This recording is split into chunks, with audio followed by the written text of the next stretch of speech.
Hey everyone! Today I want to talk about The Seventh Seal from 1957 by Ingmar Bergman. This is the 23rd episode of my 1000 favorite movie series, where I talk about the movies I love the most in a random order. This is one of those staples that anyone who's even slightly interested in classic art house films or foreign films knows about. And indeed, when I first started dipping my toes in the water, attempting to expand my palate in about my senior year of high school, this was one of the first that I saw. Being my first Bergman movie, who, for my money, isn't the easiest director to enjoy, and not knowing what to expect, it kind of just left me bored at the time. But while I still have my reservations about it, I've certainly grown to appreciate it over time, enough for it to be one of only a handful of Bergman movies on my list of favorites. By the way, if you want to see more videos about more of my favorite movies with more great Japan locations, well, good news. I upload a new one every Friday, so please like and subscribe to see them all. I'm a very small channel, so every new like and subscription is much appreciated. Thanks so much. Now back to the movie. The main premise is that it's about a knight with the great name Antonius Block, played by Max von Sydow, who is confronted by death at the beginning of the movie. Block challenges him to a game of chess, with his life or death at stake. They continue the game at different points throughout the movie, which begs the question of why they don't just play the whole game in one sitting. Oh well. Meanwhile, he and his squire Jons, played by Gunnar Bjornstrand, travel through Sweden during the Middle Ages, which is being ravaged by the Black Plague. The plague is new to the duo, considering they were away at the Crusades, and they have to get used to this deadly new world. They're joined by many different characters along the way, most importantly, a husband and wife acting troupe, as well as a woman who is apparently mute, and a feuding husband and wife. Even though Block is the main focus, the movie gives us a generous amount of time with the other characters and their subplots, especially in the middle third of the film. This gives the feeling of a whole world being presented, with loads of interesting characters to boot. This journey through the Middle Ages is paralleled by Bloch's internal journey, or really more like internal conflict. His problem is a similar one to that of many of Bergman's characters, the absence of God. What makes this movie stand out in this regard is that this is a much more literal dramatization of this theme. What usually turns me off about some of Bergman's other films is the, in my view, endless monologues and explanations about the themes, rather than a cinematic representation of them. Of course, Bergman is very gifted cinematically, but sometimes his theatrical background shows too much in my view. But in The Seventh Seal, the monologues are actually kept to a minimum, and the ones that are here are very compelling because of the stronger allegorical context. For instance, early in the movie, Block tells about his doubts and worries about God and confession, but what we know and what he doesn't know is that he's actually confessing to death in disguise. This works as drama, as character development, and as a memorable visual image. And the fact that this all takes place during the plague, with death looming all around, just kind of raises the stakes of the religious themes, I think. Another important character is Yoff, played by Niels Papa. He's a traveling performer with his wife, played by B.B. Anderson, who's an actor, juggler, songwriter, and lute player. What's interesting about him is that he's the only one, other than Block, who can see death, which allowed him and his family to escape. He also has a vision of the Virgin Mary along with the baby Jesus, I guess. Why does he have this power? I don't know, and the movie never answers this, but it could have something to do with his artistic leanings.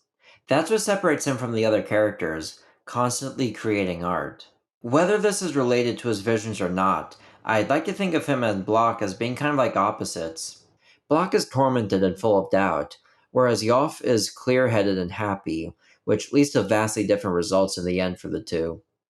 This difference between them is illustrated during the scene where Block experiences Yoff's lifestyle for a bit, and it leaves a profound impact on him. Being able to just sit and relax for a bit, taking in the little pleasures in life, and not worrying about these deep questions he has, gives the movie kind of a life affirming message. But like I said, I still have a couple of reservations about the movie I'd like to get off my chest. They mainly have to do with the other characters involved. It's true that they enrich the world a bit, but I feel like the movie sometimes focuses on the subplots too much, namely the one involving the feuding couple. The woman, Lisa, temporarily runs off with another actor who is part of the troupe, and the man, Plog, wants her back. This adds a certain element of humor to the proceedings, but it feels unnecessary in the end, distracting from the much more interesting meat of the movie. Another subplot involving a thief and his conflict with Yons is stronger, actually paying off later in the movie, but both subplots still make the movie feel a bit unfocused to me. Personally, I would have loved much more of the film to have been about the knight, and to have more information about his past and what happened during the Crusades. I also wanted more scenes with Death, because every second he's on screen is so compelling. He looks intimidating, but he also has a sense of humor that softens the blow. I feel like if the focus was put more on this already strong material between the two, the movie would have been even better, but I'm not Bergman, so what do I know? If I ask people what their favorite scene in the movie is, I'm guessing most would say the absolutely iconic opening scene, or the final scene with the dance, and I probably wouldn't be different, especially with the first one. Or the confession scene I talked about earlier, which is definitely in the running for the best scene in the movie. So I'll go with different ones, starting with the procession scene where people are whipping themselves and each other, writhing in pain, while a powerful chorus chants. Here we see the painting we saw earlier come to life, and it's a stark reminder of the time period. The priest who lectures at everyone is also very expressive and a little creepy, serving as a stark contrast to the performance he just interrupted. Later in the tavern, there's a very small moment that happens to Yoff when Plog and the thief confront him. The thief takes a knife and stabs it on the table in between his fingers, even though there's like no space there. The background chatter of the tavern suddenly dies as Yoff slowly looks up. Is it a look of disbelief that the knife didn't stab him, or just a realization that the thief means him harm? Or was it a look of some sort of divine revelation? Did the thief miss him intentionally, meaning he has like the best hand eye coordination in the world? Or did he mean to stab him, but miss by some miracle? Whatever the case, it's a strangely fascinating few seconds. There's also the mute character played by Gunell Lindblom. She goes the whole movie without saying anything, but when, spoiler alert, Death comes to claim the group at the end, she seems very moved by his off screen presence, even showing a hint of happiness. She says, "It is finished," which is something that Jesus said on the cross according to the Bible. The implications of this creepy moment are many and interesting to think about. But in the end, what I love about The Seventh Seal is that it's a strong allegorical tale about Bergman's usual themes and concerns, done with powerful imagery and cinematography that make this movie incredibly iconic. Regardless of what I perceive as its imperfections, it did help start me on the path of watching world cinema, and is a perfect introduction to one of its most prominent figures. And as a side note, I'm also thankful to it for giving Monty Python a few jokes, so I'm grateful for that as well. It's one of my 1000 favorite movies. Thanks for watching my video. Goshoujo makoto ni arigatou gozaimasu.